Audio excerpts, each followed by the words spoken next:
ಎಲ್ಲರಿಗೂ ನಮಸ್ಕಾರ. ನಾನು ಡಾಕ್ಟರ್ ಸುಪ್ರೀತಾ, ಪ್ರಶಾಂತಿ ಆಯುರ್ವೇದಿಕ್ ಸೆಂಟರ್ ಗಿರಿನಗರದಲ್ಲಿ ಆಯುರ್ವೇದಿಕ್ ತಜ್ಞೆಯಾಗಿ ಕೆಲಸ ಮಾಡ್ತಾ ಇದ್ದೇನೆ. ಇವತ್ತಿನ ಕಾರ್ಯಕ್ರಮದಲ್ಲಿ ನಾವು ಹಿಪ್ಪಲಿ ಬಗ್ಗೆ, ಅದರ ಆಯುರ್ವೇದದ ಮಹತ್ವವನ್ನು ತಿಳಿಯೋಣ. ಇವತ್ತು ಸಂಸ್ಕೃತದಲ್ಲಿ ಇದನ್ನು ಹಿಪ್ಪಲಿಯನ್ನು ಪಿಪ್ಪಲಿ ಎಂದು ಕರೀತೇವೆ.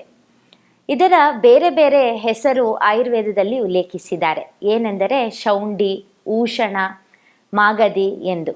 ಏಕೆಂದರೆ ಇದು ಮಗಧ ರಾಜದ ಟೈಮಿನಲ್ಲಿ ಕೂಡ ಇದು ಅವೈಲೇಬಲ್ ಇತ್ತು, ದೊರೆಯುತ್ತಾ ಇತ್ತು. ಮತ್ತು ಇದನ್ನು ಶೌಂಡಿ ಅಂತ ಏನಕ್ಕೆ ಹೇಳ್ತಾರೆ ಅಂದರೆ, ಇದು ಎಲಿಫೆಂಟ್ ಟ್ರಂಕ್ ಅದರ ಥರ ಇರೋದ್ರಿಂದ ಇದನ್ನು ಶೌಂಡಿ ಅಂತ ಹೇಳ್ತೇವೆ. ಮತ್ತು ಇದಕ್ಕೆ ಬೇರೆ ಹೆಸರು ಕೃಷ್ಣ ಅಂತ. ಏನಕ್ಕೆಂದರೆ ಇದು ಕಪ್ಪಾಗಿ ಕಾಣೋದ್ರಿಂದ. ಮತ್ತು ಊಷಣ ಏಕೆಂದರೆ ಇದು ಉಷ್ಣ ಗುಣವನ್ನು ಹೊಂದಿರೋದ್ರಿಂದ. ಇದಕ್ಕೆ ಬೇರೆ ಬೇರೆ ಗುಣಗಳು ಇರೋದ್ರಿಂದ ಇದನ್ನು ಮಸಾಲೆ ಪದಾರ್ಥೆಯ ರಾಜ ಎಂದು ಕರಿತೇವೆ. ಈ ಹಿಪ್ಪಲಿಯನ್ನು ನಾವು ಬೇರೆ ಬೇರೆ ರೀತಿಯಾಗಿ ಅಡುಗೆಯಲ್ಲಿ ಅಥವಾ ನಮ್ಮ ಸಮಸ್ಯೆಗಳಲ್ಲಿ ಬಳಸೋದ್ರಿಂದ ನಮಗೆ ಒಳ್ಳೆಯ ಆರೋಗ್ಯವನ್ನು ಪ್ರದಾನ ಮಾಡುತ್ತದೆ. ಇದರ ವಿಶಿಷ್ಟತೆಗಳು ಏನೆಂದರೆ, ಇದು ಸ್ವಾದದಲ್ಲಿ ಕಟು ಅಂದರೆ ಖಾರವನ್ನು ಹೊಂದಿದೆ. ಮತ್ತು ಇದರ ಗುಣಗಳು ಬೇರೆ ಎಂದರೆ ಸ್ನಿಗ್ಧತೆಯನ್ನು ಹೊಂದಿದೆ.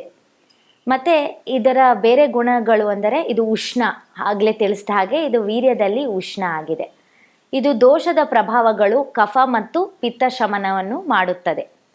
ಬೇರೆ ರೋಗಜ್ಞ ಕರ್ಮಗಳು ಇದರು ಯಾವ ರೀತಿಯಾಗಿ ಹೇಳಿದ್ದಾರೆ ಎಂದರೆ, ಇದು ರಸಾಯನ ದ್ರವ್ಯ ಅಂತೂ ಹೇಳಿದ್ದಾರೆ. ರಸಾಯನ ಎಂದರೆ ಅಮೃತ ಸಮವಾದ ಒಂದು ಪದಾರ್ಥ. ಮತ್ತು ಇದನ್ನು ವೃಷ್ಯ ಅಂತೂ ಹೇಳಿದ್ದಾರೆ, ಅಂದರೆ ಕಾಮೋತ್ತೇಜನ ಮಾಡುತ್ತದೆ. ಬೇರೆ ಇದರ ಗುಣಗಳು ಅಂದರೆ ದೀಪನ, ಪಾಚನ ಅಂತ ಹೇಳಿದ್ದಾರೆ. ಅಂದರೆ ಇದು ಜಠರಾಗ್ನಿ ವೃದ್ಧಿಯನ್ನು ಮಾಡುತ್ತೆ ಮತ್ತು ಪಚನ ಶಕ್ತಿಯನ್ನು ಪ್ರದಾನ ಮಾಡುತ್ತದೆ. ಆಹಾರ ಜೀರ್ಣ ಬೇಗ ಆಗಲು ಸಹಾಯ ಮಾಡುತ್ತದೆ. ಇದನ್ನು ನಾವು ಬೇರೆ ಬೇರೆ ಹೆಸರಲ್ಲಿ ನೋಡಿದ್ದೇವೆ. ಮತ್ತು 2 ವೆರೈಟಿಯನ್ನು ನಾವು ಆಯುರ್ವೇದದಲ್ಲಿ ಇದರ ಉಲ್ಲೇಖನ ಇದೆ. ಅಂದರೆ ಶುಷ್ಕ ಮತ್ತು ಆರ್ದ್ರ ಅಂತ. ಅಂದರೆ ಡ್ರೈ ಮತ್ತು ವೆಟ್ ವೆರೈಟಿ ಆಫ್ ಹಿಪ್ಪಲಿಯನ್ನು ಇದರ ಬಗ್ಗೆ ಉಲ್ಲೇಖಿಸಿದ್ದಾರೆ. ಇದನ್ನು ಯಾವ ರೀತಿಯಾಗಿ ನಾವು ಬಳಸಬಹುದು ಅಂದರೆ, ಕೆಮ್ಮಿನಲ್ಲಿ ದೀರ್ಘಕಾಲೀನ ಕೆಮ್ಮಿರುತ್ತದೆ, ಆವಾಗ ನಾವು ಈ ಹಿಪ್ಪಲಿ ಪುಡಿಯನ್ನು ಮಾಡಿಕೊಂಡು ಅದಕ್ಕೆ ತಕ್ಕಷ್ಟು ಜೇನುತುಪ್ಪವನ್ನು ಸೇರಿಸಿ ನಾವು ಇದನ್ನು ಸೇವಿಸೋದ್ರಿಂದ ಕೆಮ್ಮು ಬೇಗ ನಿವಾರಣೆ ಆಗುತ್ತದೆ. ಮತ್ತು ಅಜೀರ್ಣದ ಸಮಸ್ಯೆಯಲ್ಲಿ ಕೂಡ ಇದನ್ನು ಬಳಸಬಹುದು. ಇದರ ರಸಾಯನ ಇಫೆಕ್ಟನ್ನು ಪಡೆಯಲು ಇದನ್ನು ಯಾವ ರೀತಿಯಾಗಿ ಬಳಸಬೇಕು ಎಂದರೆ, ವರ್ಧಮಾನ ಪಿಪ್ಪಲಿ ರಸಾಯನ ಎಂದು ವಿಶಿಷ್ಟವಾದ ಒಂದು ತಯಾರಿಯನ್ನು ಆಯುರ್ವೇದದಲ್ಲಿ ಉಲ್ಲೇಖಿಸಿದ್ದಾರೆ. ಆಚಾರ್ಯ ಚರಕ ಇದನ್ನು ತಿಳಿಸಿದ್ದಾರೆ ನಮ್ಮ ಆಯುರ್ವೇದದ ಒಂದು ಗ್ರಂಥದಲ್ಲಿ. ಹಿಪ್ಪಲಿಯ ರಸಾಯನ ಗುಣವನ್ನು, ಅದರ ಇಫೆಕ್ಟನ್ನು ನಮ್ಮ ದೇಹದ ಮೇಲೆ ನಮಗೆ ಪ್ರಭಾವವನ್ನು ನೀಡಬೇಕು ಎಂದರೆ ಇದನ್ನು ಯಾವ ರೀತಿಯಾಗಿ ಬಳಸಬೇಕು ಎಂದರೆ, ಇದನ್ನು ನಾವು 3 ಹಿಪ್ಪಲಿಯನ್ನು ಮೊದಲನೇ ದಿನ ಪುಡಿ ಮಾಡಿಕೊಂಡು ಬಿಸಿ ನೀರಿನ ಜೊತೆ ತಗೊಳ್ಬೇಕಾಗುತ್ತದೆ. ಮತ್ತು 2ನೇ ದಿನ ಇನ್ನೊಂದು 3 ಸೇರಿಸ್ಕೊಂಡು, ಅಂದರೆ 6 ಹಿಪ್ಪಲಿಯ ಪುಡಿಯನ್ನು ನೀರಿನ ಜೊತೆ, 1 ಗ್ಲಾಸ್ ನೀರಿನ ಜೊತೆ ತಗೊಳ್ಬಹುದು. ಖಾಲಿ ಹೊಟ್ಟೆಯೇ ತಗೋಬೇಕು. ಮತ್ತು 3ನೇ ದಿನ ಇನ್ನೊಂದು 3 ಅದಕ್ಕೆ ಸೇರಿಸಿ ಈ ರೀತಿಯಾಗಿ ಆರೋಹಣ ಕ್ರಮದಲ್ಲಿ 10 ದಿನವರೆಗೂ 3 ಸೇರಿಸಿ ಇದನ್ನು ಹೆಚ್ಚು ಮಾಡ್ತಾ ಹೋಗಬೇಕು. ಈ ರೀತಿಯಾಗಿ ತಗೊಳ್ಳೋದ್ರಿಂದ ರಸಾಯನ ಇಫೆಕ್ಟನ್ನು ಕಂಡುಬಹುದು. ಮತ್ತು 10 ದಿನ ಆದ ಮೇಲೆ -3 ಮಾಡ್ಕೊಳ್ತಾ ಹೋಗಬೇಕು. ಅಂದರೆ 3ನ ಮೈನಸ್, ಪ್ರತಿದಿನ 3 ಕಡಿಮೆ ಮಾಡ್ಕೊಳ್ತಾ ಹೋಗಬೇಕು. ಆರೋಹಣ ಮತ್ತು ಅವರೋಹಣ ಕ್ರಮದಲ್ಲಿ ನಾವು ಬಳಸೋದ್ರಿಂದ, ಹಿಪ್ಪಲಿಯನ್ನು ಬಳಸೋದ್ರಿಂದ ಅದರ ರಸಾಯನ ಇಫೆಕ್ಟನ್ನು ನಮ್ಮ ದೇಹದ ಮೇಲೆ ಆಗುತ್ತದೆ. ರಸಾಯನ ಇಫೆಕ್ಟ್ ಎಂದರೆ ಆ್ಯಂಟಿ ಆಕ್ಸಿಡೆಂಟ್ ಪ್ರಾಪರ್ಟಿ ಅಂತ ಹೇಳ್ತೇವೆ. ಇದರಿಂದಾಗಿ ನಮ್ಮ ದೇಹದ ರೋಗ ನಿರೋಧಕ ಶಕ್ತಿಯನ್ನು ಹೆಚ್ಚಿಸುತ್ತದೆ. ಮತ್ತು ಕಫದ ಸಮಸ್ಯೆಗಳು ಅಂದರೆ ಕೆಮ್ಮಾಗಿರ್ಬೋದು, ಅಥವಾ ಬ್ರೆತ್ಲೆಸ್ನೆಸ್ ಆಗಿರ್ಬೋದು, ಆಸ್ತಮಾ ಸಮಸ್ಯೆ ಆಗಿರ್ಬೋದು, TB ಸಮಸ್ಯೆ ಆಗಿರ್ಬೋದು, ಇವರೆಲ್ಲರಿಗೂ, ಈ ರೋಗಿಗಳಿಗೆ ಅತ್ಯಂತ ಉಪಯುಕ್ತವಾದ ಒಂದು ಅಮೃತ ಅಂತ ಹೇಳ್ಬೋದು. ಅದಕ್ಕೆ ಇದನ್ನು ವರ್ಷದಲ್ಲಿ ಒಮ್ಮೆ ಎಲ್ಲರೂ ಬಳಸಬಹುದು.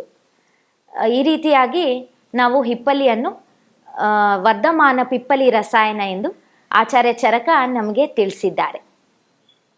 ಮತ್ತು ಇದನ್ನು ನಾವು ಬೇರೆ ಯಾವ ರೋಗದಲ್ಲಿ ಹಿಪ್ಪಲಿಯನ್ನು ಬಳಸಬಹುದು ಎಂದರೆ, ನಮ್ಮ ನಾಭಿಯ ಕೆಳಗಿನ ಭಾಗ ಆಗುವ ನೋವುಗಳು, ಅಂದರೆ ಸೊಂಟ ನೋವು ಆಗಿರಬಹುದು, ಮಂಡಿ ನೋವು ಆಗಿರಬಹುದು, ಇದರಲ್ಲಿ ಕೂಡ ನಾವು ಹಿಪ್ಪಲಿಯ ಪುಡಿಯನ್ನು ಬೇಕಾದಷ್ಟು ನೀರನ್ನು ಸೇರಿಸಿ ಥಿಕ್ ಪೇಸ್ಟ್ ಮಾಡಿಕೊಂಡು ನೋವಿರೋ ಜಾಗದಲ್ಲಿ ಹಚ್ಚೋದ್ರಿಂದ, ಅಂದರೆ ಗಂಟು ನೋವು ಸಮಸ್ಯೆಯಲ್ಲಿ ಹಚ್ಚೋದ್ರಿಂದ ಬೇಗ ನೋವು ಕಡಿಮೆ ಆಗುತ್ತದೆ.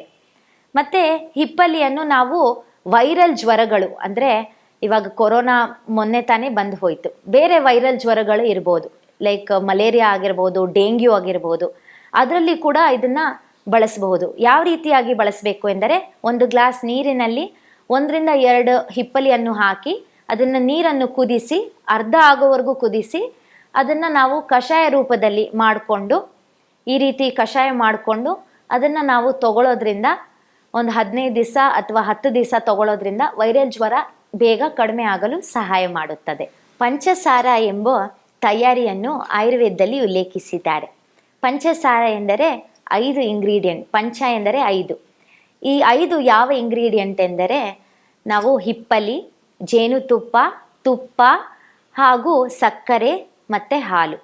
ಇದು 5ನ್ನ ನಾವು ಸಮ ಪ್ರಮಾಣದಲ್ಲಿ ತಗೊಂಡು ಇದರ ಮಿಶ್ರಣವನ್ನು ನಾವು ವಿಷಮ ಜ್ವರದಲ್ಲಿ ಅಥವಾ ಕ್ಷಯ ರೋಗದಲ್ಲಿ ತಗೊಳ್ಳೋದ್ರಿಂದ ಆ ರೋಗ ಬೇಗ ಕಡಿಮೆ ಆಗಲು ಸಹಾಯ ಮಾಡುತ್ತದೆ. ಬೇರೆ ಹಿಪ್ಪಲಿಯ ಪ್ರಯೋಜನಗಳು ಏನೆಂದರೆ, ಇದರ ಒಂದು ಶ್ಲೋಕದಿಂದ ಇದನ್ನು ನಾವು ತಿಳಿಯಬಹುದು.